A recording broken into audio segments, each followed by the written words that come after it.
Vamos hoy con una entrevista un poco distinta, pero no por ello menos interesante, sino todo lo contrario. Me sorprende que en 100 capítulos que hemos hecho ya del podcast de Vivir de Rentas no hayamos tratado este tema y se trata de las herencias. ¿Qué ocurre? Estamos todos los inversores intentando hacer crecer nuestra cartera de inmuebles, pero apenas pensamos en qué va a ocurrir cuando dejemos ese legado a nuestros herederos. ¿Van a tener que pagar muchos impuestos? ¿Les vamos a dar un gran dolor de cabeza a pesar de habernos dado a nosotros la libertad financiera en vida? Bueno, pues de esto vamos a tratar hoy con nuestro invitado Ángel Seisdedos, quien es un auténtico experto de la materia, pero es que además es inversor, así que entiende perfectamente nuestro enfoque. Sin más dilación, nos vamos ya con la entrevista, pero como siempre, recuerda, si te gustan las inversiones inmobiliarias, si te interesan, si quieres seguir aprendiendo, en la descripción de esta entrevista te dejo una serie de recursos, te puedes suscribir a mi newsletter, te puedes apuntar también a Zona 3 para que te avisemos cuando abramos puertas y muchas otras cosas. Te dejo todos los enlaces en la descripción de esta entrevista. Y ahora sí, nos vamos ya con esta delicia de entrevista.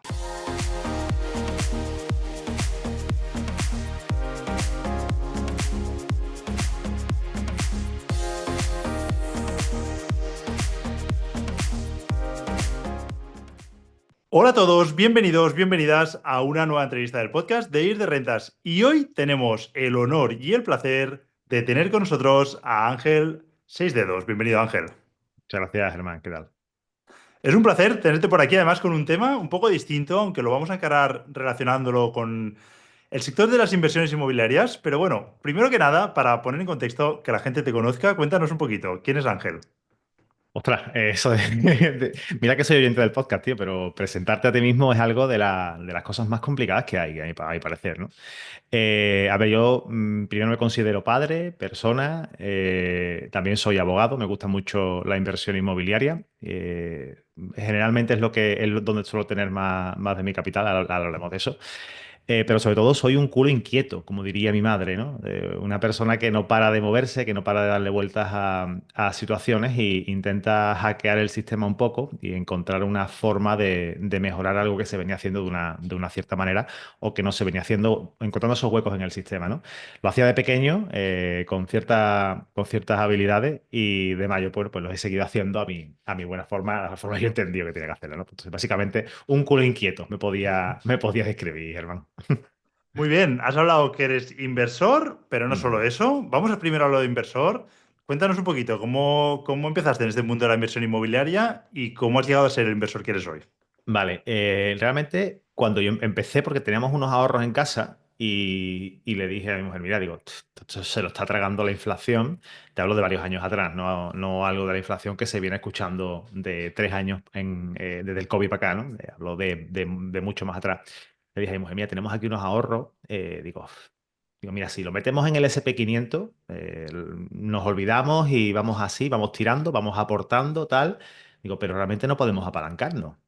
Donde está realmente la magia de la inversión está en el apalancamiento. Y si conseguimos un apalancamiento bancario con buenas condiciones, porque cuando tienes capital, el banco te presta, y te presta más y te presta buenas condiciones, pues empezó por ahí y encontramos un pisito relativamente interesante. Le hice nuestros cálculos de rentabilidad, hice el cálculo sobre todo pensando y con la idea en mente de que la legislación española, la legislación fiscal, claro, es que yo parto de esa base de que lo conozco, ¿no? Partiendo de la base de que la legislación fiscal en España te puede premiar la inversión en inmobiliario, pero te penaliza la venta de esa inversión.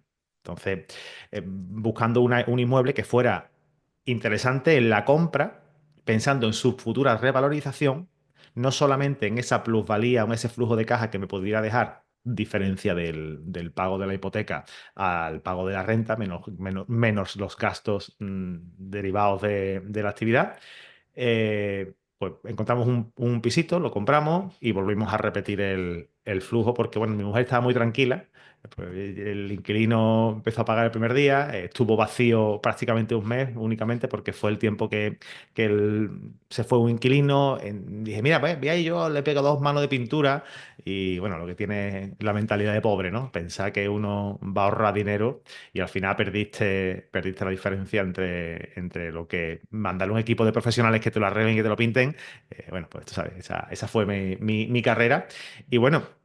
también tengo algo de Bitcoin y tal, pero bueno, centrándome en inmobiliario. Muy bien, maravilloso. Y has tocado un punto que a lo mejor la gente que no te conocía no te tengan ubicado en ese sentido. Y es que has dicho que conoces la legislación, conoces la fiscalidad. Entonces, cuéntanos un poco, ¿por qué conoces eso? ¿A qué te dedicas? Vale, yo siempre he sido asesor fiscal. Empecé con una correduría de seguros, mejor dicho. Empecé con, voy a decir la marca. Esa marca, bueno, no lo voy a decir porque no quiero hacer publicidad, ¿no? Pero esa marca roja y blanca que tiene un puente, no sé si la recordáis, ¿no? De compañía de seguros. Empecé vendiendo seguros de esa compañía de manera particular. Luego hice una correduría y luego la vendí. Y, y pues me he dedicado siempre a la asesoría fiscal a partir de ese entonces, hasta que en 2018 ya vendí la asesoría a una empresa más grande. Y durante ese lapso de tiempo yo no había estudiado nada que no fuera relacionado con lo que estaba haciendo. Así que, no, porque para ser asesor fiscal realmente no tienes por qué tener una carrera de derecho, ni de ADE, ni de nada, ¿no? Tú puedes ser asesor fiscal porque tengas el conocimiento y lo puedes aplicar, ¿no? Pues ese fue mi caso. Y durante el tiempo que estoy en la asesoría, pues me llegaba el típico cliente, no, mira que me voy a divorciar, que me han dejado a deber una factura, que tal, y te empiezas a meter y dices, bueno, ¿para qué le estoy dando trabajo a una tercera persona? ¿Por qué no me hago yo la carrera de Derecho? Me hice la carrera de Derecho, hice mi máster y al final, bueno, pues coincidió todo con que acabé vendiendo la asesoría y montando un despacho de abogado por mi parte, porque gestionar personas es muy complejo. Muy bien. Y ahora, de la forma que lo tienes montado, ¿eres tú y no gestionas personas o también tienes equipo? Bueno, sí, al final la cabra tira al monte, como dice mi madre, y tengo equipo, pero en la abogacía funciona la cosa diferente. No, no es como cuando tienes un trabajo que requieres que tener una persona de alta 24, 8 horas, la cobertura de la seguridad social. Aquí, bueno, pues la mayor parte de los profesionales somos liberales, tenemos nuestro despacho, unos sabemos conseguir clientes, otros saben muy bien gestionar ciertas áreas. Entonces, bueno, pues he estado haciendo ese tándem de encontrar personas que necesiten ese flujo de clientes, porque sí que los tengo, y vamos trabajando así. Tengo personas integradas en todo el equipo que tienen sus despachos particulares, pero aparte también trabajan conmigo en ciertos porcentajes de horas, que son los que tenemos contratados y vamos o bien o a porcentaje del servicio o vamos a lo que es un pago por ciertos trabajos, ¿no? Muy bien, Ángel. Oye, y hemos tratado, en este programa hemos pasado hace poco los 100 episodios. Hemos Ujú. tocado muchos temas, especialmente siempre de inversión, desde el punto de vista de inversor, pero han venido también fiscalistas, algunos abogados. Hemos tratado muchos temas, pero creo, si no recuerdo mal, ya son 100, a lo mejor me podría olvidar, pero creo que no. No hemos tocado qué ocurre, ¿no? Cuando el inversor no está. Entonces, yo creo que muchos inversores nos dedicamos años, ¿no? A construir pues una buena cartera de inmuebles, ¿no? Como digo, pues prácticamente de los 100, 90 habrán ido de eso, de 90 capítulos de cómo otros inversores lo han hecho, ¿no? Entonces, ¿qué pasa si estos inversores nunca piensan en qué va a ocurrir cuando todos, o sea, cuando todo esto termine, ¿no? Cuando ellos ya fallen, ¿qué va a ocurrir con esa cartera? Vale, pues básicamente aquí hablamos de dos cosas, ¿no? Lo primero es que para morirse solamente hay que estar vivo, ese es el único requisito, y eso lo decía mi padre. Y si no lo veis es porque pues, estáis ciegos, ¿no? Tenemos que pensar no solamente en que tenemos que hacer una cartera de inversión que nos genere beneficios a nosotros, a nuestra familia, a nuestra empresa, o como lo tengamos la estructura, que me imagino que hablaremos de eso más adelante, sino también tenemos que pensar en ese ¿y qué pasa? Porque aquí pueden pasar varias cosas. Primero, que te quedes para echarle azúcar a las tortas, porque no te hayas quedado pajarito y estás vivo, pero no estés vivo, un Michael Schumacher para aterrizarlo, o bien que directamente las piches, te vayas al otro barrio y sin pedir permiso. Mm, Aquí puede pasar que en el caso en el que no tengas testamento, pues tus herederos legítimos, tus hijos, si tienes hijos, y si no tienes hijos y estás casado, pues tus padres, y en el caso en el que estés casado también, pues tus padres y el 50% tu cónyuge. Pero claro, la ley no entiende de deseo. O sea, tú eres la primera persona que tiene que decir o que tiene o que puede decidir qué quieres hacer con esos bienes, ¿no? Tú puedes hacer un testamento. Un testamento vale 60 70 euros en notaría. Eso no tiene mayor coste. Pero oye, dedicamos mucha energía, mucho esfuerzo a plantearnos esa inversión o mantener esa cartera o hacer crecer esa cartera y se nos olvida que podemos hacer ciertas cosas para que nuestros hijos o quien quiera o quien queramos disfrute de esto sin tener que pasar por un calvario. Y no hacer testamento a día de hoy parece ser parece y es una irresponsabilidad. Porque yo digo, lo digo siempre en tonos jocosos, Germán, ya que te vas a morir, muérete con responsabilidad y haz testamento, ¿no? Pues son 60 euros y por lo menos deja las cosas medianamente ordenadas.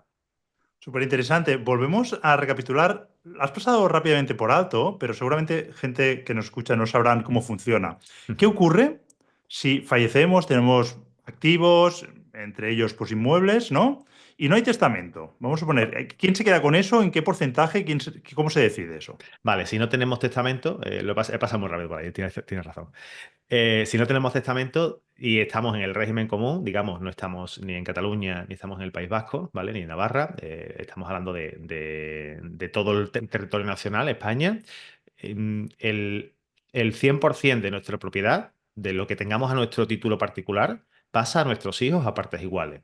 Y nuestro esposo o nuestra esposa tendrá derecho al uso y disfrute de un porcentaje de un tercio, que luego se reducirá en base a la edad que tengamos en el momento en el que fallezcamos, que es el que quede viudo o viuda, ¿vale? Esto es muy importante, porque la ley ya plantea qué pasaría si te mueres sin testamento, porque ya ha pasado, esto viene de tiempos romanos, ¿vale? Y, esto no viene de hace 100 años y 200, esto viene de hace más de 2020 años de que esto se reguló. Entonces, si estamos casados y tenemos hijos, nuestra herencia pasa a nuestros hijos. Si estamos solteros o juntos, pero no revueltos, y tenemos hijos, pasa a nuestros hijos.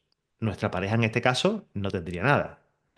Y si estamos casados, pero no tenemos hijos, ahí es donde empieza la complicación. Porque nuestras propiedades pasan a nuestros padres y a nuestra pareja. Esto es algo que tenemos que tener muy en cuenta. Al Porque quiera cincuenta que por no, ciento, creo que has sí, dicho antes. al 50%.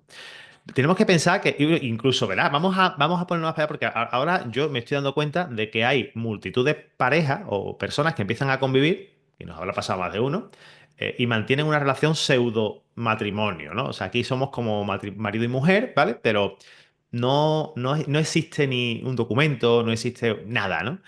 Bueno, tenemos una relación, mantenemos una cuenta en conjunto, una vida matrimonial, pero sin estar recogida por el Código Civil y estar regulado, ¿no? ¿Qué pasa con eso?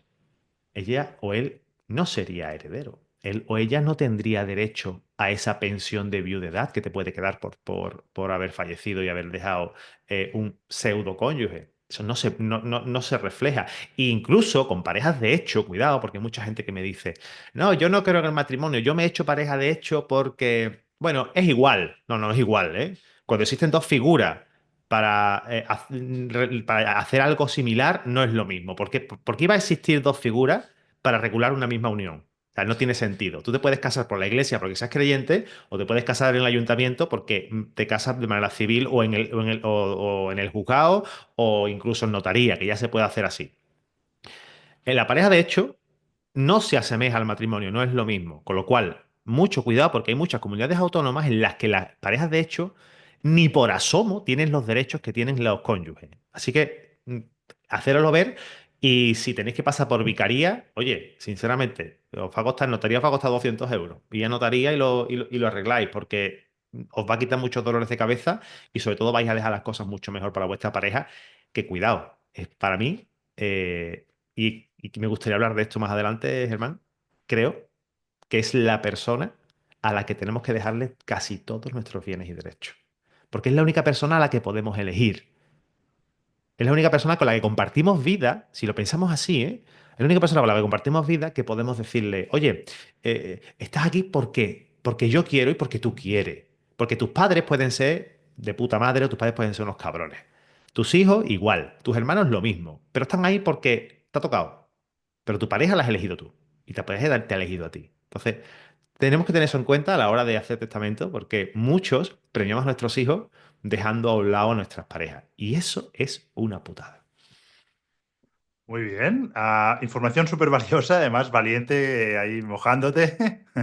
Eh, Me surgen algunas dudas para matizar, ¿eh? La primera que me ha surgido es, hemos hablado que si se quedarían el 50% los padres y la pareja, si no hay testamento y no hay hijos, ese 50%, en este caso o en general, se reparten, oye, si hay 10 propiedades, 50% de las propiedades uno u otro, o se valoran y se reparte de manera equitativa para que no haya luego, o sea, facilitando, ¿no? Un poco que puedan gestionar esas propiedades sin tener que ponerse de acuerdo luego. Claro, ahí viene la madre del cordero. Si no haces testamento, aquí no se habla de qué porcentaje. Las partes tienen que ponerse de acuerdo. Por ejemplo, si hay 5 propiedades y cada una vale 100.000, por ponerte un caso, capital de medio millón de euros de herencia, eso pasará a partes iguales. Esto quiere decir que en muchas ocasiones, si las partes no se ponen de acuerdo y no se reparten entre sí los bienes, pues habrá un condominio. Serán propietarios y propietarias, los herederos, de esos bienes a partes iguales, el 50%. Igual que tú con tu pareja, si te compras una vivienda y te la compras al 50%. Al final estás viviendo en un condominio. Tú no eres dueño de una casa de la planta de arriba o de la planta de abajo, o de la mitad división del salón y la mitad de la cocina, la mitad de los cuartos. Tú eres dueño de un porcentaje del 50%, sin identificar ese porcentaje en cuanto a habitaciones. Interesante en este caso, pues hacer un testamento en el que se leguen, pues oye, pues si yo estoy casado, pero no tengo hijos, y mis padres pues van a ser los herederos también, en el caso en el que yo falte, y mi pareja también, pues establece un orden. Pues le lego a mi esposo o a mi esposa la vivienda de tal, de cual de sal, y la de mis padres la vivienda de cual tal de sal, para establecer más o menos un orden equitativo en cuanto a valoración económica. Y todo lo que sobresalga que la otra parte compense a la que ha tenido menos en cuanto a esa valoración, con dinero o con derechos sobre otro de los bienes, o ya se vería. Muy bien. Y si hay varios hijos y no se ha dejado claro quién hereda, acaban compartiéndolo todos, volvería a surgir este problema de, oye, vamos a valorarlo y nos tenemos que poner de acuerdo cómo lo repartimos, porque me imagino que esto será una fuente muy habitual de problemas familiares. Sí, bueno, esa es la fuente principal de ingresos de mi despacho. Eh, no sé, yo siempre digo que hago dos cosas en el despacho. Yo me dedico en exclusiva a tema de patrimonio, que no lo he comentado antes, Germán, aunque la herencia está también metida, ¿no? Pero la mayor parte de clientes llega porque mm, tiene conflicto con los hermanos a la hora de firmar. Porque tenemos que tener en cuenta una cosa. Esto no es un tema mercantil. El tema mercantil, si tú y yo tenemos una sociedad y yo tengo el 50 y tú el 50, perdón, tú un 25, otro el 25, otro el 50, tú y yo nos tenemos que poner de acuerdo para echarle la pata al otro, ¿vale? O vamos a poner el 26% cada uno, ¿no? Así le echamos la pata al otro. Pero aquí no funciona así, esto no funciona por mayoría, esto funciona por unanimidad. Todos los herederos tienen que ponerse de acuerdo para firmar. Si uno de los herederos es díscolo y no quiere firmar, ese heredero que no firma, hay que meterle un procedimiento judicial. Esta herencia hay que judicializarla. Esto quiere decir gastos en honorarios de abogados, procuradores, peritos, tasadores, un montón de gastos y mucho tiempo, que tampoco lo tenemos en cuenta, y tiempo en el que si tenemos inmuebles en inversión, que aunque esté rentando, tú imagínate, vamos a ponernos el caso, vamos a ponernos retorcidos. Tú imagínate que estamos ahora mismo en un proceso, tenemos unas viviendas alquiladas. Se muere el propietario titular de la vivienda, el inversor. Y ahora los herederos empiezan a pelearse por esos bienes. Y mientras el inquilino dice, bueno, pues más revuelto, ganancia de pescadores. Yo me considero pescador y yo no pago la hipoteca. O sea, yo no pago la hipoteca, yo no pago la renta. ¿Qué está pasando aquí? ¿Quién va a interponer un procedimiento judicial contra esta persona que está, que es un, entre comillas, y entre comillas para que todos los que nos estáis escuchando, inquiocupa, ¿vale? Entonces, aquí se puede poner la cosa muy fea. No solamente es lo que deja de ganar. No, si yo me meto en un procedimiento judicial y esto todos los meses genera 500 euros de flujo de caja, pues ahí se queda. No, no, no. Si la persona deja de pagar, ¿quién gestiona las propiedades, no? Ahí puede haber un montón de problemas luego que la ley lo regula, ¿vale? Pero puede haber muchos problemas luego en el que los propietarios pidan su porcentaje. Cuidado. De la deuda también. No debemos de olvidar que los inmuebles, cuando nosotros invertimos, a no ser que tengamos un exceso de capital, que yo nunca lo recomiendo, meterte a pagar un inmueble al 100%, porque fiscalmente no te va a merecer la pena, siempre te viene mejor meterle ese pasivo de esa deuda bancarizada, ¿no? Pero bueno, se monta una situación compleja, Germán. Muy bien, yo creo que queda claro el consejo. Todos después de esta entrevista directos a hacer un testamento, ¿no? Por lo menos ir a hablar con el notario, que os explique opciones y a partir de ahí, pues sí que fijar una fecha para hacer ese testamento que yo ya hace mucho tiempo que nos recomendaron, ¿no? Nos asesoraron bien y lo hicimos, ¿no? Yo creo que he hecho algo que, como bien dices, 60 euros, 70, 100, a lo mejor te pueden llegar a cobrar, pero es que es muy barato luego con lo que los problemas que vas a evitar cuando te vayas, porque seguramente no quieres tampoco que haya esas discusiones, ¿no? En la familia, porque hablabas de tiempos, de gastos de abogados y demás, pero también un desgaste de energía, de relaciones, que eso, con todo lo que puedas controlar, pues mucho mejor, ¿no? Oye, Totalmente. hablamos ya de testamentos, entonces vamos a ver esas herramientas que tenemos para proteger ese patrimonio inmobiliario en concreto. ¿Qué tipo de testamento tiene más sentido para alguien que tiene varias propiedades? Y luego, si quieres proteger especialmente al cónyuge, como decías, o justo lo contrario, ¿no? Si quiere asegurar que los hijos no tengan problemas, ¿cómo debería hacerlo? Vale. Lo primero es hacerlo, ¿vale? Esa es lo básico. Y lo segundo es establecer legados. Aquí hay una diferencia muy importante. Herencia versus legado. La herencia es todo el conjunto en general. Todo lo que no se haga mención, ¿vale? Y el legado es aquella cosa concreta. Ese piso de la calle Real número 4, primero B, ¿vale? Pues ese piso, si se lo dejas a fulano de copas y vasos, fulano de copas y vasos es el legatario de ese piso. Sin embargo, si tú haces un testamento y dices todos mis bienes a partes iguales, pues es un cómputo general, que por cierto, testamento no recomendado. O sea, cuando vayáis a un notario, el notario está obligado a asesoraros en materia testamentaria. Pero los notarios no se pringan porque por 60 o 70 euros no les interesa. Ellos quieren firmar hipoteca, quieren firmar compra-venta. Entonces, en este caso, siempre os recomiendo que contéis con un profesional que os asesore en ese sentido, que os va a asesorar mucho mejor, ¿vale? Porque normalmente se suele poner todos mis herederos a partes iguales. Y estamos en lo mismo. Si yo tengo 4 pisos, tengo 4 hijos, y yo pongo todos mis herederos a partes iguales, los estoy pringando a todos en el 50, en el 25% de cada una de las viviendas. A no ser que ellos se pongan de acuerdo después y se queden cada uno con una. Y cuantifiquen los valores y se compensen. Pero para eso tienen que estar 100% de acuerdo. Todos. No vale el 99,9, vale el 100%. Entonces, primer punto, haz testamento. Segundo punto, establece diferencias de legados entre unos a otros, establece legados diferentes para que todos tengan más o menos una porción coherente con respecto a lo que la ley te exige. Repito, el 33,3% de tu patrimonio es para tus hijos. Esa es la legítima, la parte legítima, lo mínimo que le puedes dejar a tus hijos. Ese Esto es 33,3% importante. Aunque tú hagas un testamento en que se lo dejas todo a tu pareja o a quien te dé la gana, no vale. la ley protege ese 33, ¿eh? Ese, efectivamente. Hay un 33,3% que tienes que dejarle libre de cargas, no cargas de hipoteca, sino libre de cargas ese porcentaje. Ahora os explicaré por qué me refiero a esto. Se lo tienes que dejar a tus hijos a partes igual. Si tienes 2 hijos, pues ya sabes, el 15,16 y pico por ciento para cada uno. En concepto de titularidad, no vale decir te lo dejo, pero lo grabo con un usufructo vitalicio en favor de fulano de copa. No porque no dispones de él. Eso tiene que estar libre. Aunque tenga hipoteca, debe estar libre. La hipoteca igualmente irá en porcentaje al grado de adquisición de la vivienda, ¿vale? Entonces, recomendaciones, las que os he comentado. Luego, a los hijos, establecer diferentes legados. Y luego al cónyuge, si queréis proteger excesivamente, en exceso al cónyuge, pues le dejáis a vuestros hijos toda vuestra herencia al 100%, ¿vale? Y a vuestro cónyuge pues, le dejáis, por ejemplo, el usufructo de la totalidad de la herencia. Y truquito, en el caso, otra cláusula que diga, por ejemplo, en el caso en el que no se acepte que mi mujer o mi esposo tenga acceso a esta cláusula, o sea, al usufructo vitalicio de toda mi herencia, el hijo o la hija que se queje tendrá la legítima estricta. Con lo cual, estás, digamos que, precastigando, diciendo, oye, mira, pórtate bien con tu viejo o con tu vieja, y cuando ya la parme, entonces te quedas con toda la herencia, pero mientras, dejan que disfrute.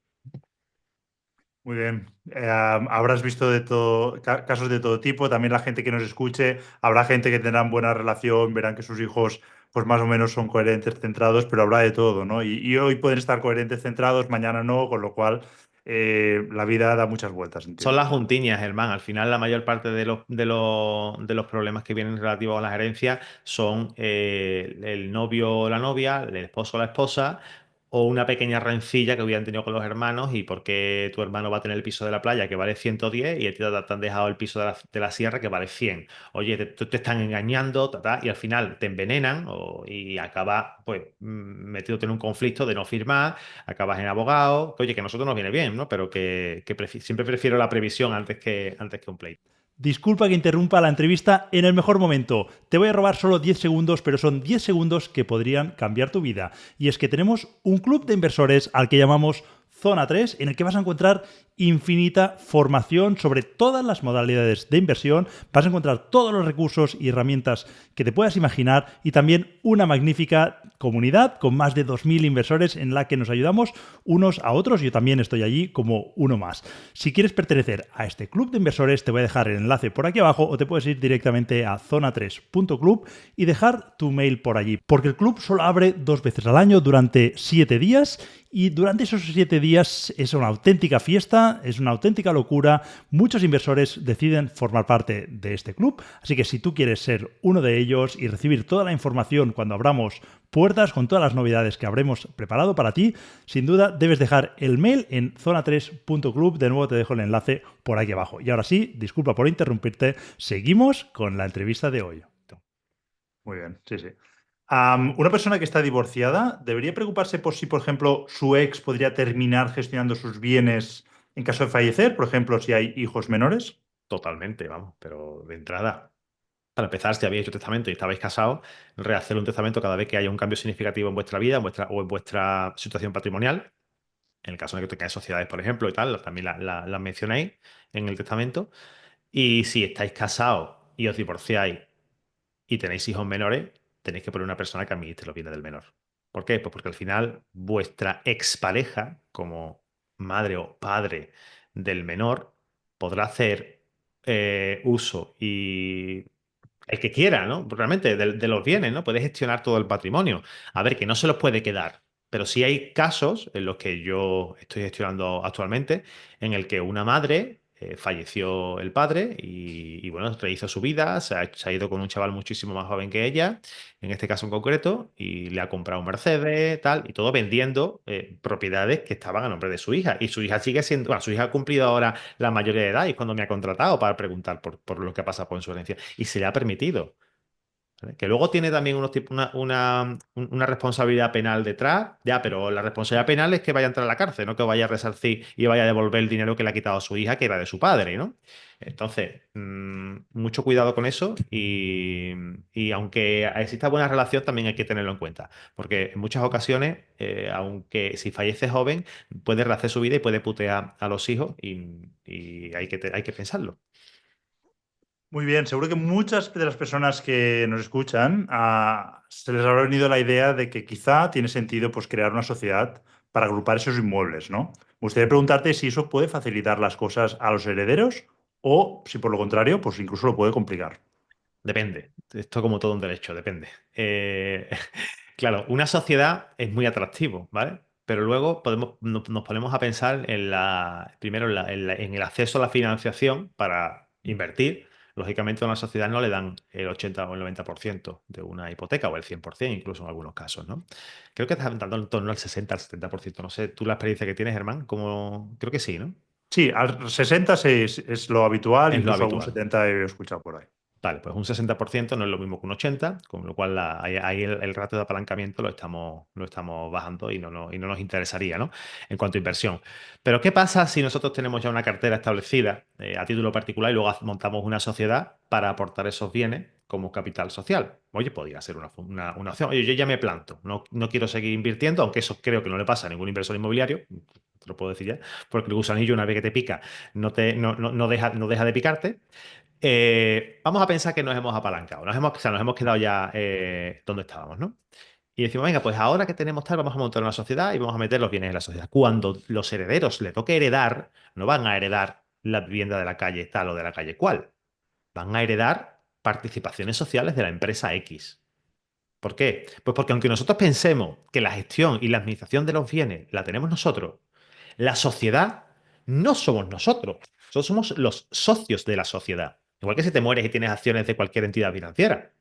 Los herederos no, o sea, la sociedad, entidad financiera es una entidad aparte. Vamos a pensar en esa sociedad inmobiliaria que montemos de tenencia de inmuebles como lo mismo, como una entidad aparte de nosotros. Entonces, si hay una buena gestión y hay un buen testamento de sucesión de la empresa, ¿vale? Tal que también se puede hacer, para que eso se mantenga, perfecto. Y los herederos, en este caso, heredarán las participaciones sociales, que no corresponderán a porcentajes, sino corresponderán a la explotación. Los herederos, cuando alcancen ese porcentaje, pueden desmontar la sociedad. Pueden instar que se liquide la sociedad y que cada uno de los herederos pues, se quede con su parte. Si hemos hecho un buen trabajo y todos los astros se alinean, nuestros hijos pues, probablemente pues, quieran mantener el negocio familiar. Pero hay que pensarlo como negocio familiar. No podemos pensarlo como monto esto para ahorrarme impuestos o monto esto para evitar problemas futuros, porque al final el problema sigue estando ahí. Eso es como tener una copropiedad. Tienes una copropiedad del el 25%, pues al final igualmente con una vivienda, pues al final, igualmente con una sociedad con varias viviendas.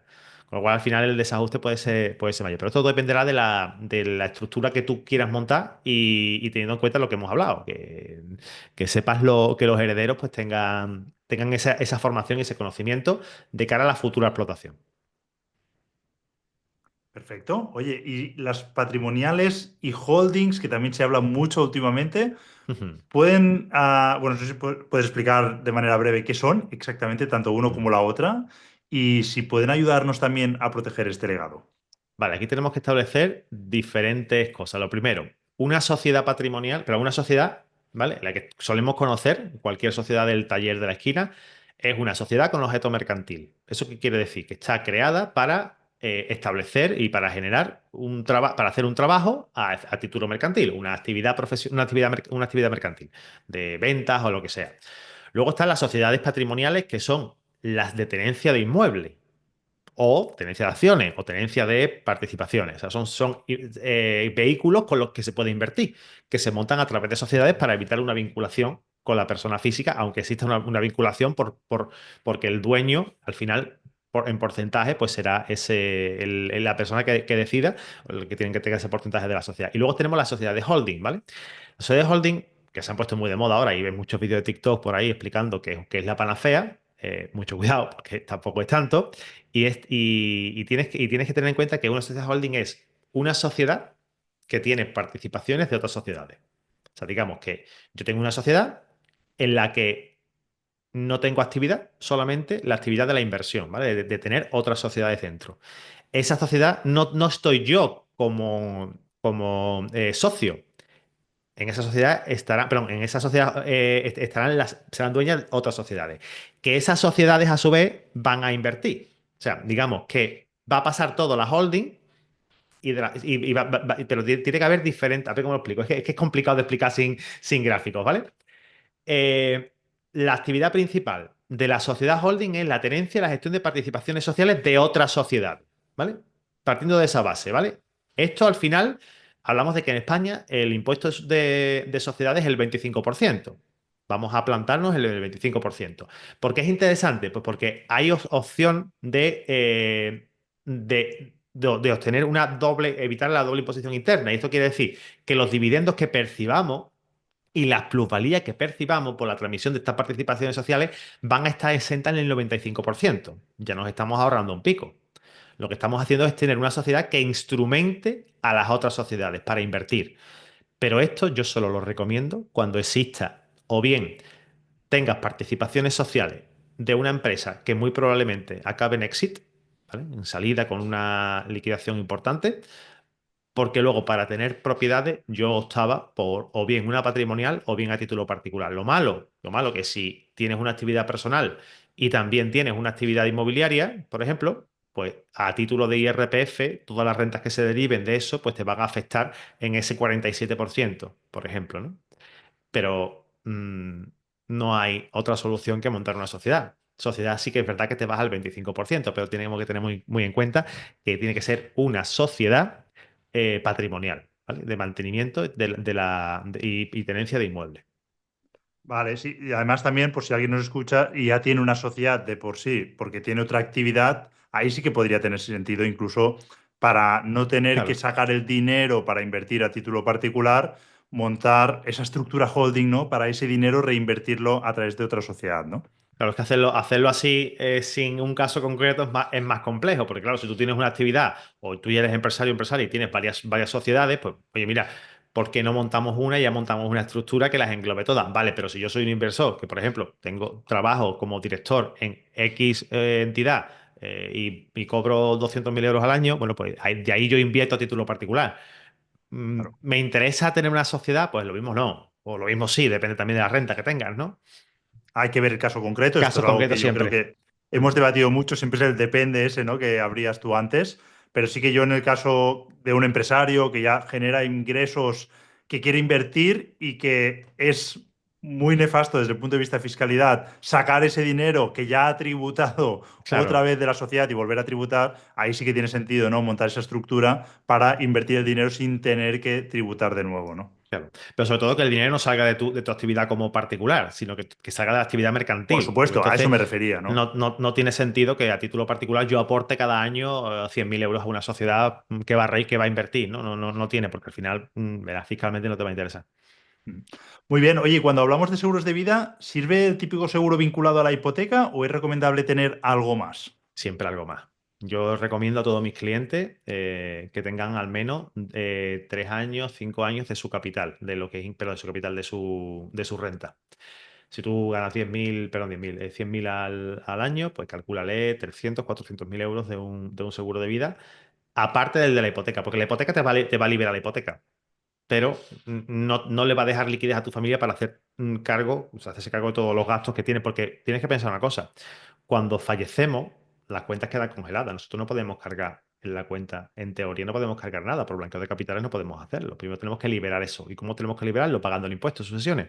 Y si ponte que estamos en una comunidad autónoma en la que todavía no ha habido una excepción del 100% o incluso tenemos que pagar y nuestros hijos no tienen esa capacidad, porque tenemos que pensar que, la capa- que, la, que, que nuestros hijos no tienen por qué tener nuestra capacidad económica.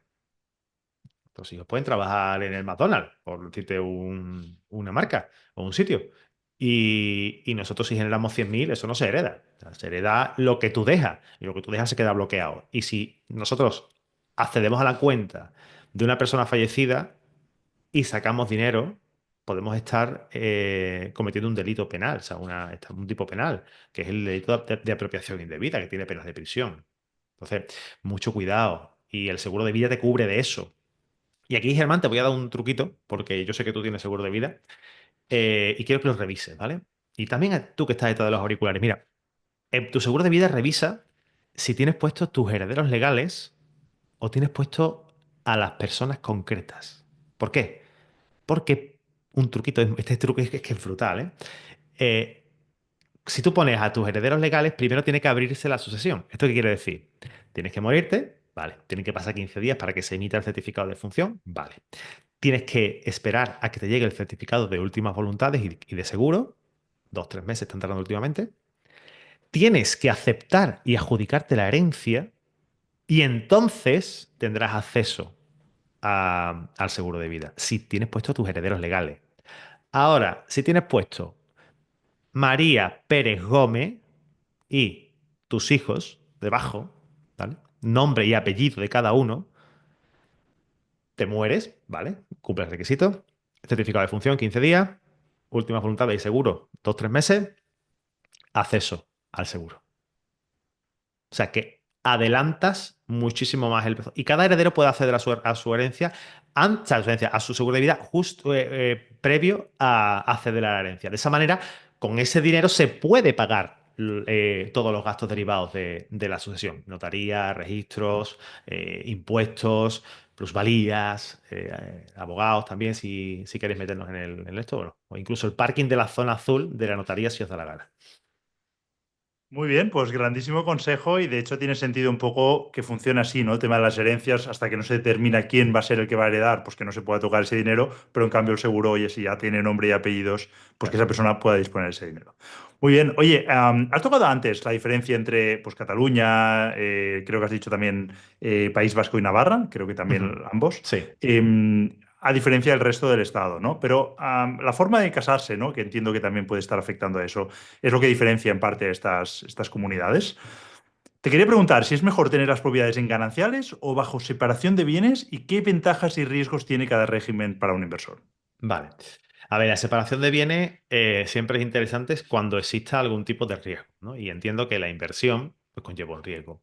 También depende cómo lo hagan, ¿no? Porque hay personas que se casan en separación de bienes, pero luego mantienen una estructura patrimonial de gananciales. Por ejemplo, yo aporto 2.000 en casa, mi mujer aporta 2.000 en casa, estamos casados en separación de bienes, yo no tengo una actividad que requiera un riesgo particular, no soy cirujano, no soy abogado, no soy empresario que tome decisiones que puedan afectarme a mi patrimonio particular y estoy casado en separación de bienes.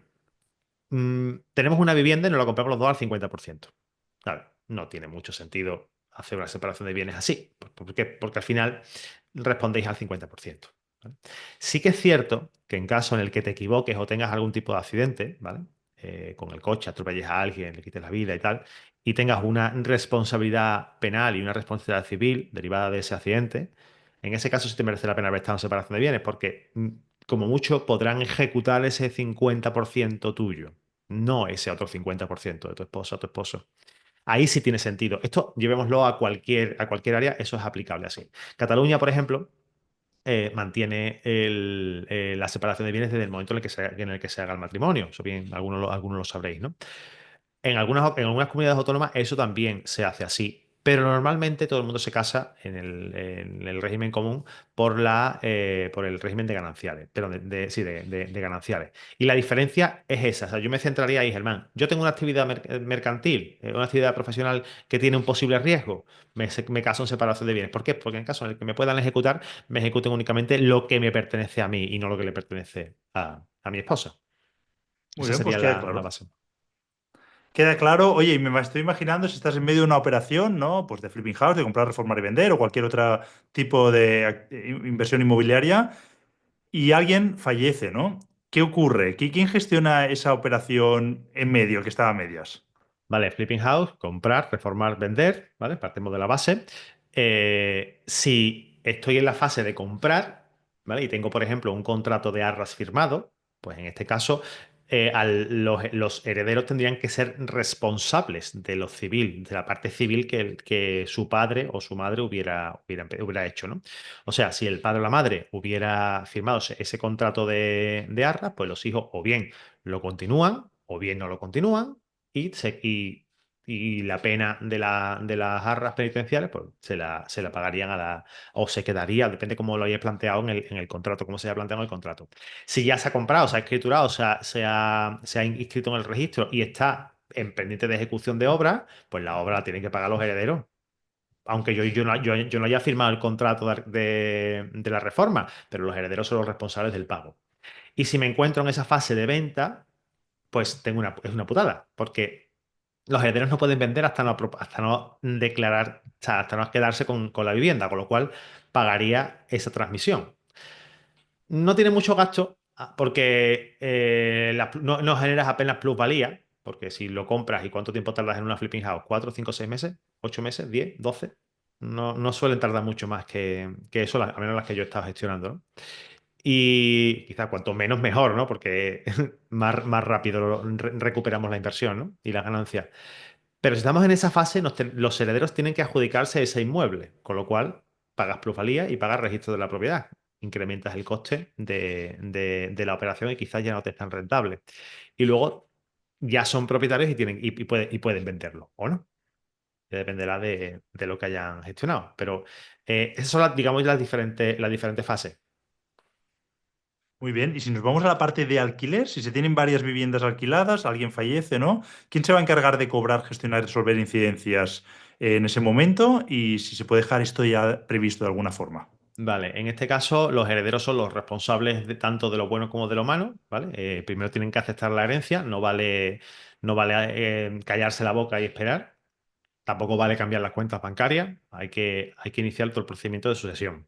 ¿Por qué? Pues porque dependerá de nuestra estructura, como lo hayamos planteado, de nuestro testamento, si lo tenemos hecho, para establecer quién será el heredero de esa vivienda, porque podemos haber establecido un legado en el que la vivienda esa en concreto es para nuestro hijo Pepito. Entonces, el hijo Pepito tendrá que aceptar la herencia y adjudicarse la herencia para poder gestionar todo el alquiler. Mientras tanto, tranquilidad al inquilino, que el inquilino seguirá la vivienda, tranquilidad al inversor o a los hijos de los inversores, porque en teoría todavía puede recibir esos ingresos, ¿vale? Eso sí, la gestión es lo que nos putea un poco, siempre y cuando exista mm, tranquilidad entre las partes y coherencia, pues los propios herederos, pues oye, si hay que cambiar la caldera, pues pagarán la caldera con su bolsillo y luego se les repercutirá como buenamente se pueda, o se compensará con parte de la herencia, o ya se verá. Pero realmente los herederos, como bloque, son los obligados a responder por esto. Y dejarlo arreglado de alguna manera. Realmente es complejo porque tú no puedes mandar después de muerto. Tú lo que puedes hacer, como muchos, es hacer testamento y establecer ciertas cláusulas.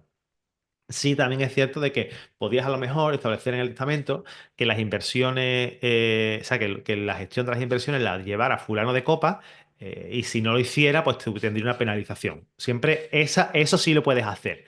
¿Por qué? Pues porque la herencia no se adjudica normalmente a los 2 meses de fallecer. Es muy raro el caso ese, suelen tardar un poco. Entonces se ve que ha habido una evolución y que esta persona pues ha cumplido. Si ha cumplido, pues a lo mejor pues premiarlo.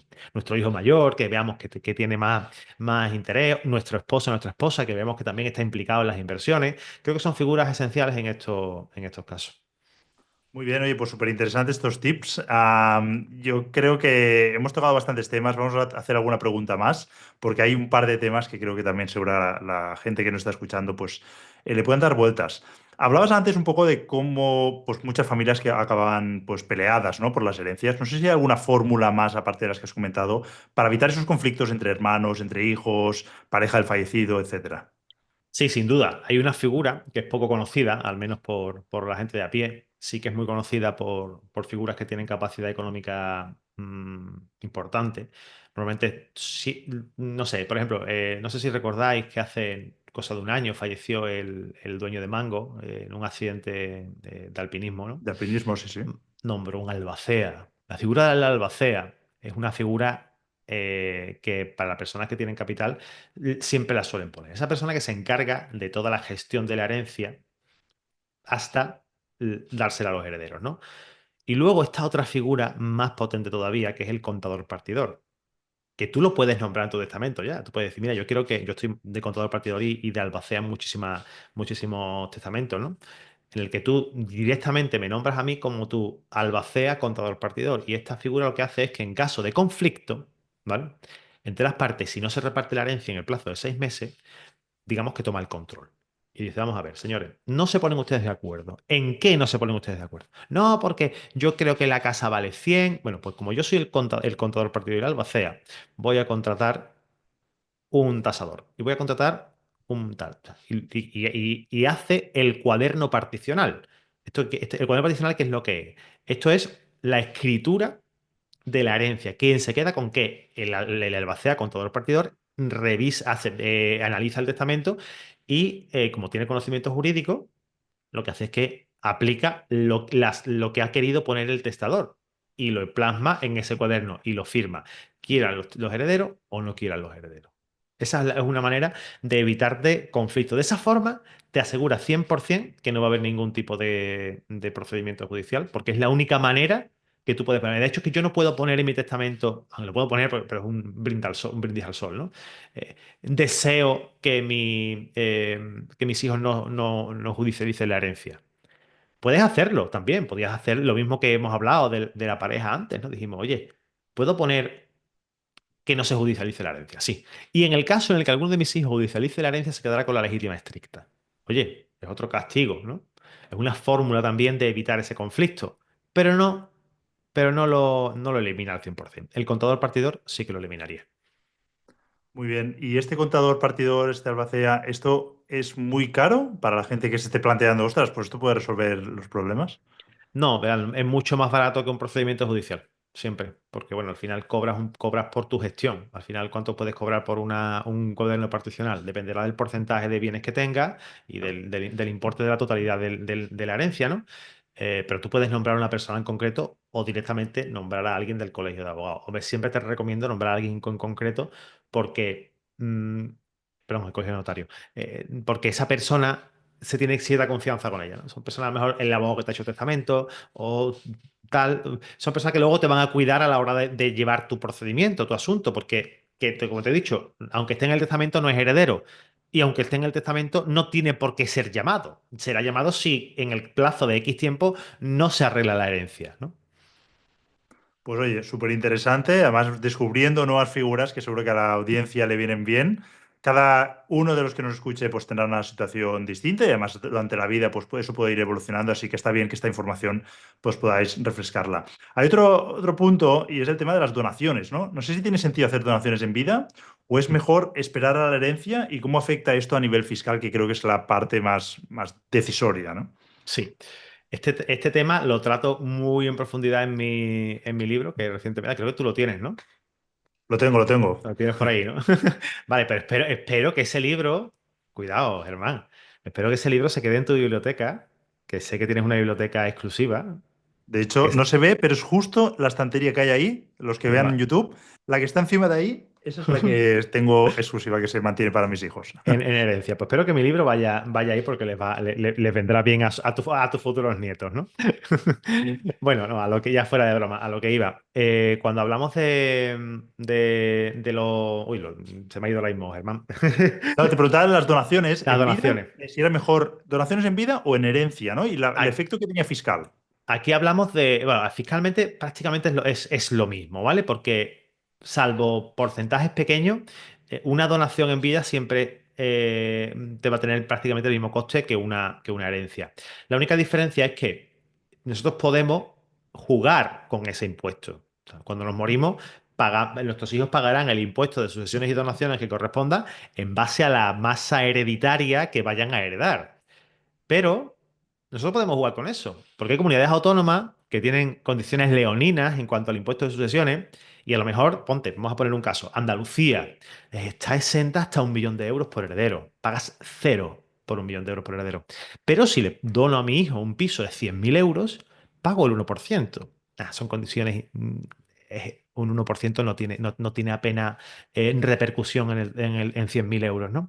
Pero, ¿qué pasa si yo le voy donando a mi hijo durante toda mi vida ciertos bienes, reservándome el uso y disfrute, quedándose él o ella con la nuda propiedad?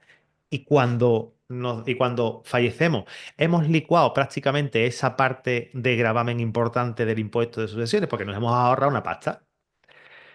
También hay fiscalmente digamos, una putada, que es esa plusvalía del muerto. Ejemplo. Mi padre, en el año 60-70, descubre una empresa muy interesante, muy bonita, que tiene una manzana mordida. Y dice, mira, voy a invertir aquí 500.000 pesetas. Y ya resulta que esas 500.000 pesetas son varios millones de euros. Si mi padre retira esos varios millones de euros de ese broker, tiene una plusvalía, el pago de esa diferencia, cosa que cuando se une a la masa hereditaria no se tiene. Más sencillo. Me compré un piso por 70.000 euros. A día de hoy vale 150. Hemos multiplicado prácticamente por dos el valor del piso. Si yo lo vendo, pago plusvalía y pago incremento del patrimonio, el 21%. Si mis hijos lo heredan la masa hereditaria. Por eso hablaba de que fiscalmente, cuando hablamos de inversión inmobiliaria, el Estado, es verdad que es barato invertir y te apalancas en el banco, pero el Estado quiere que tú tengas muchas propiedades. O mejor dicho, quiere que tú las vendas, pero tú no las vendes porque tú eres inversor. Cuando las quieres vender, entonces cuando te viene la crujida de esa diferencia entre el precio de compra y el precio de venta y esa aplicación de ese incremento del patrimonio de cara a rentas.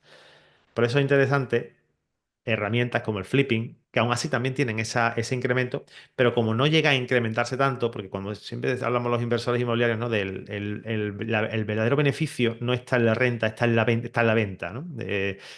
Diferencia de la plusvalía del precio de compra al precio de venta.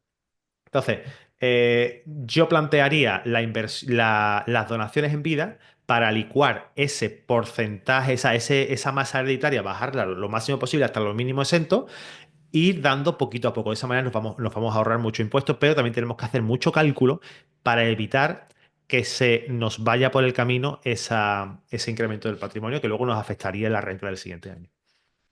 Pues súper interesante. De hecho, he ido tomando nota de muchos de los puntos que comentabas. Alguno tenía dudas y nos viene genial. De hecho, cuando terminemos, te voy a proponer que te pases por zona 3 porque seguramente hay mucha gente que se ha quedado con dudas y nos han gustado esos tips que nos has ido dando y seguro que tienes muchos más. Así que te voy a invitar, si te apetece, pues que te pases por zona 3 a darnos una sesión más formativa. Ujú. Eh, y de momento vamos a dejar aquí la primera parte de la entrevista. Sí que hay un par de preguntas antes de pasar a la última parte donde es para conocerte un poco más. Hay un reto ahí en 3 minutos, ¿no? Que intente responder una serie de preguntas. Pero sí que hay un par de preguntas que te quería hacer.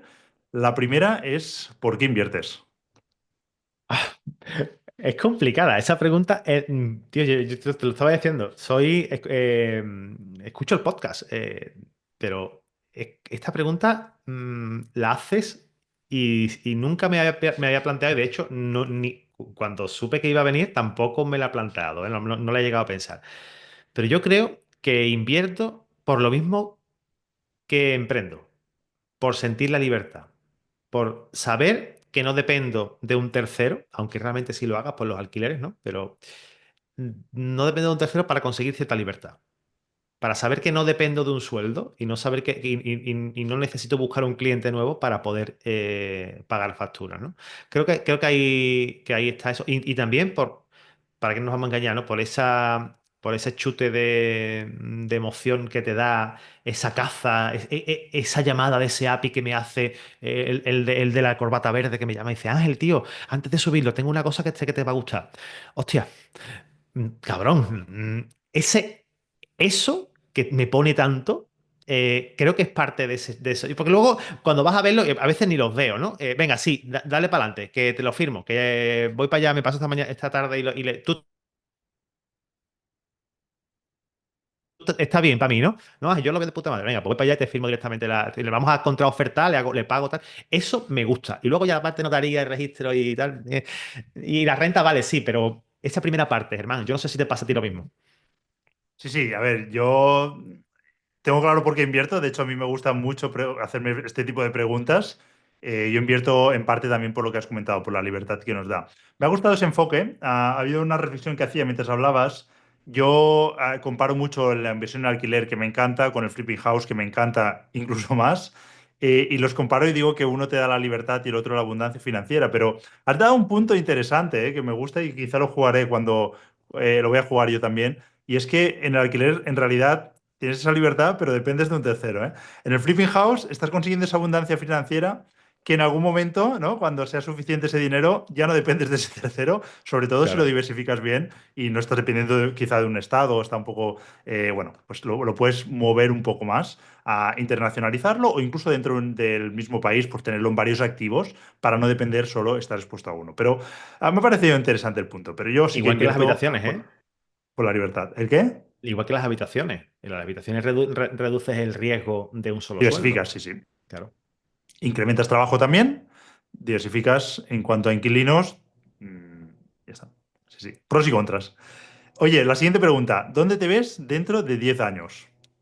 Yo, dentro de 10 años, ojalá me vea en México con mi mujer y con mis hijas. Me gustaría. México es una ciudad pero no México DF, la zona de Tulum, la zona de la Riviera. Es una zona que me encanta, que me gusta mucho y tiene unos niveles de vida bastante, bastante económicos, una seguridad relativamente alta comparada con otros sitios. Con capital se pueden hacer muchas cosas y cosas que en España, pues cada vez te están fastidiando un poquito más, ¿no? Con la fiscalía. Pero sí que me gustaría irme de aquí un poquito. No sé si para siempre, pero una buena temporada.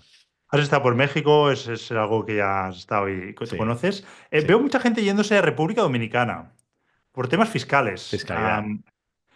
¿Tú sabes el motivo? ¿Sabes por qué es? No, tienen tienen diferentes, o sea, la fiscalidad es inferior. A ver, que yo siempre defiendo que el individuo debe de ser libre de moverse donde fiscalmente mejor le venga, ¿no? Porque el término Estado es un término, a mí me parece un poquito ya arcaico, que habría que remodelar, ¿no? Y que tú seas español o española y tengas que obligarte a cumplir las reglas fiscales siempre y cuando no residas aquí, pues me parece un poquito abusivo, ¿no? Y que tengas esa libertad de poder decidir dónde, pues, oye, República Dominicana, si tiene unos tipos impositivos mucho menores y la seguridad te parece coherente y correcta, pues perfecto.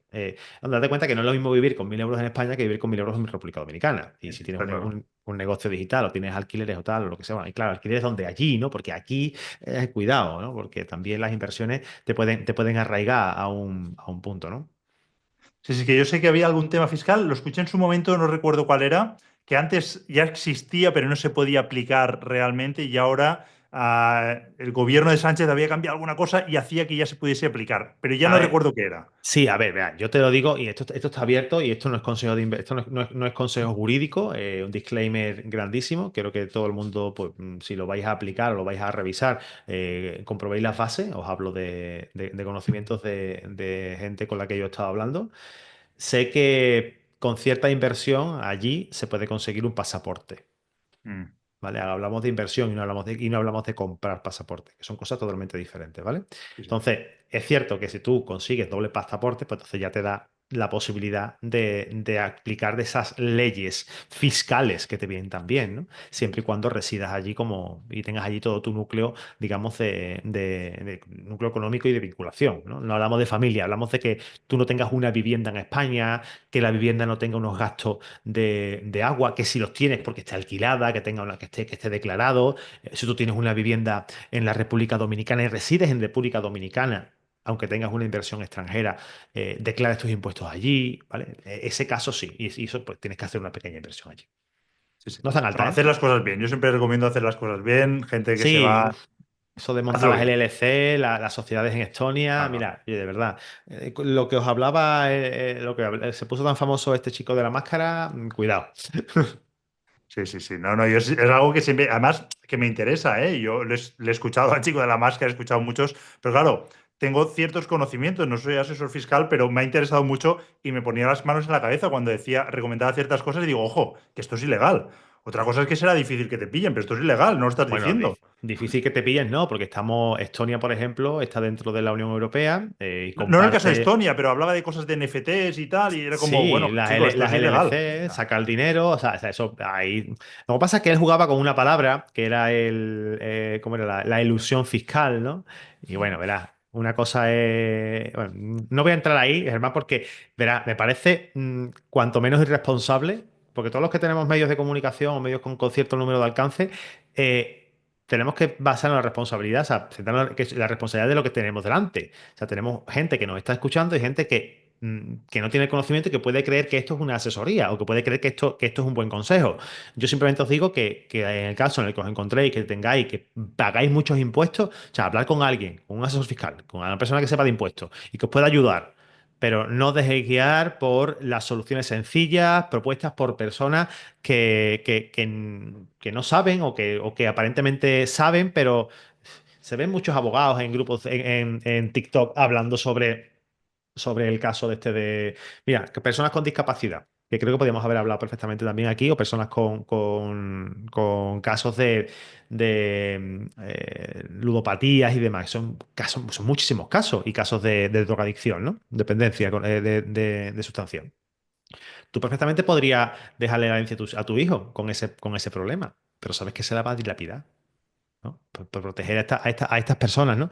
Y le escuchas a gente hablar en TikTok de soluciones súper sencillas en la herencia con figuras americanas y británicas que no existen aquí. El fideicomiso, cuando hablan de dejar un fideicomiso para no pagar impuestos, no, no, tú creas un fideicomiso. O sea, crear fideicomisos en España no existe. O sea, no existe. Yo veo un chaval que es pelirrojo que está hablando de que no, yo así te ahorras el impuesto de sucesiones, tú creas un fideicomiso, me lo das a mí y cuando tú te mueras ya no tienes que pagar nada porque ya está todo pagado. No, señores. Un fideicomiso es para proteger a personas con discapacidad. Por ejemplo, le dejo mis bienes a fulano de copa, mi hijo que tiene síndrome de Down, por ejemplo, o parálisis cerebral, lo que sea, Y el fideicomisario es esa persona, ese hermano, por ejemplo, que va a cuidar y va a velar por su hermano. Cuando su hermano fallezca, que es muy probable que lo haga antes que él, todo lo que no se haya comido va para el último. Pero es para figuras como esa, no es para figuras de evitarnos pago de impuestos. Por eso digo que tenemos que centrarnos mucho en la coherencia, en personas que sepan de lo que están hablando y que no aparenten lo que están hablando. Que es verdad que yo lo estoy diciendo de aquí, cualquiera puede decir, mira, el pollo este está diciendo esto también, criticando a otro que está diciendo lo contrario. Bueno, ya me entendéis. Yo creo que tengo suficiente solvencia como para poder hablar de ello y os lo podéis creer o no, pero bueno, yo creo que soy bastante coherente. Sí, no, a ver, nosotros aquí desde el canal siempre llamamos a la prudencia, por eso decía, ¿no? Cuando escuchaba ciertas barbaridades que era como, ostras, por favor, di las cosas como son. O sea, Claro. objetivamente eso no es cierto lo que dicen, ¿no? Entonces, bueno. Muy bien, oye, llegamos al final, ahora sí, de la primera parte de la entrevista. Vamos a ir ahora a esa batería de preguntas. Antes, no sé si hay algún tema que no hayamos tratado y que quieres comentar, o incluso si tienes alguna pregunta para mí, pues ahora sería el momento. Yo quiero hacer un regalo, Germán. No Muy sé qué te bien, parece. pues me parece Hace, maravilloso. hace apenas unos meses lancé este libro, ¿no? Protege tu legado en solo 30 días, planifica tu herencia, paga menos impuestos y asegura el futuro de tu familia. ¿Qué te parece si regalamos 50, por ejemplo? Venga, vamos ahí. Venga, Me pues parece maravilloso y seguro que la gente estará encantadísima. Sí, sí, porque vamos a además es un regalar muy buen 50. libro. Venga, pues tú te lo has leído, ¿verdad? Pero tú tienes la portada antigua, ¿no? ¿Una verde? Yo tengo, creo que sí, creo que tengo el Sí. otro. La otra portada es que saqué una portada previa y la verdad que parecía un folleto de asesoría. Bueno, pues, ¿cómo lo hacemos? ¿Que dejamos mi correo de algún lado o cómo lo Sí, hacemos? yo creo que en la descripción de la entrevista podemos dejar tu mail y yo no sé, los 50 primeros que te escriban. Venga. am, Ojo, que puedes recibir una luz de mails. ¿Qué hacemos ahí? Yo te voy a dar Entonces, yo te voy a dar un correo secundario. me das un correo secundario y luego, Y oye, después si ven que no respondes, si ven después que lo no desbloqueo. respondes, o alguien ve la entrevista de aquí tiempo y escribe y ve que no respondes ahí, pues que sepan que es porque no ha sido el ganador. Los ganadores recibirán esa respuesta y ya está. Yo voy a poner te voy a dar un correo y ese correo se bloqueará cuando llegue a los 50. Ya Perfecto. directamente llegará un correo de rebote diciendo ya tal, no te preocupes por eso, ¿vale? Me parece maravilloso. Oye, pues muchas gracias. Out. Venga, pues vamos con esa batería de preguntas. Cuando tú me digas ya, yo le doy, tengo aquí el cronómetro y le doy al Adelante, play. cuando Pues quieras. venga, vamos allá y corriendo. ¿Vives en propiedad o alquiler? Propiedad. Una ciudad que recomendarías para invertir en inmuebles. La que conozcas. ¿Alquiler o flipping houses? Alquiler. ¿Qué es lo que más valoras de una persona? Su honestidad. ¿Con qué persona, famosa o no, viva o no, te gustaría tomar un café y hablar con él? Mi padre. ¿Tienes alguna manía que te caracterice? Soy un poquito. Programo mucho las cosas. Me gusta mucho anticiparme y creo que es un gran fallo. Muy bien, ¿te cuidas? Menos de lo que debería. ¿Cómo? Pues como mucho y hago poco deporte últimamente, pero sí, tengo que retomar el deporte y alimentación un poquito más saludable. ¿Prefieres gimnasio o pasear? Gimnasio. ¿Libros o series? Versus 50%. Vale, ¿me recomiendas uno de lo que quieras? Protege tu legado, no, en serio. Por ejemplo, hay uno muy, muy chulo que no lo recomienda mucha gente, que es el Leopoldo Fernández Pujals, el creador de Telepizza. Apunta a la luna y llegarás a las estrellas. Ese es muy interesante. Muy bien, pues mira, no había escuchado, apuntado. ¿Película favorita? De esta de Nicolas Cage, El Señor de la Guerra. ¿Me recomiendas un restaurante que no me pueda perder? Te recomiendo el restaurante El Carrito en Alcalá de Guadaira. Y si ¿Qué es vienes, me para... llamas. Y me lo apuntaré, sí, sí, me voy haciendo lista de todos los restaurantes que me decís. ¿Qué es para ti la felicidad? Eh, Independencia. ¿Y el éxito? Eh, el éxito para mí sería ser libre al 100%. No depender de nada ni de nadie y creo que con eso yo me daría por satisfecho. Muy bien. Y por último, ¿qué sueño te gustaría cumplir? Pues me gustaría. Yo quiero tener una casa con una piscina y con un jardín alrededor. O sea, 50, ahora vivo en una casa adosada, pero me gustaría tener eso en un futuro. Y me acabo de comprar la casa hace prácticamente. Acabo de la obra hace 20 días, ¿eh? Me acabo de mudar. Ostras, ya estás pensando en la siguiente. Muy bien, oye. Dos Nos minutos conoce. 14 segundos, así que prueba superada. Fabuloso. Mm. Además, información súper útil. Yo creo que hemos tocado un tema que no se había tratado hasta la fecha. Además, creo que han quedado temas incluso abiertos. Llevamos ya una hora, pero creo que podemos profundizar más en esa masterclass en Zona 3. Así que ahora cuando terminemos, pues te voy a invitar y si te apetece, por supuesto, allí te veremos. Perfecto. Germán, una cosa, un minuto. Mira, creo ¿Claro? que los que pasáis por aquí, o lo que hemos pasado por aquí, o lo que hemos escuchado, mejor dicho, todos los que habéis pasado por aquí, no nos hacemos una idea de lo complicadas que son estas preguntas, estas últimas preguntas. Porque yo venía preparado, porque yo me las conocía, ¿vale? Yo venía preparado porque yo lo escucho, como he dicho. Pero cuando las contestas no es lo mismo. Ojo. Pues fíjate, ahora no se ha publicado todavía, cuando salga tu entrevista se habrá publicado ya. El capítulo 100 es una entrevista que me hace Laia a mí, así que Ajá. no estoy esperando nada porque en ese momento ya se sabrá. Yo he pasado por esas preguntas y las estaba respondiendo tú y pensaba, digo, qué torpe fui respondiendo esta. O sea, y eso que yo las he hecho, no 100 porque esto lo hago desde pues, hace 20 o 30 capítulos, pero yo también fui torpe en alguna respuesta, o sea que sí, sí, te entiendo perfectamente. ¿Consideras que he sido torpe en alguna respuesta? Gracias, Germán. No, Todo no, un yo placer. fui torpe, pero coincido en que fue difícil. O sea, Es complicado. Sí. sí, sí. Muy bien, Ángel. Oye, pues un placer y Placer. muchas gracias en nombre de toda la audiencia. Gracias. Chao. Hasta luego.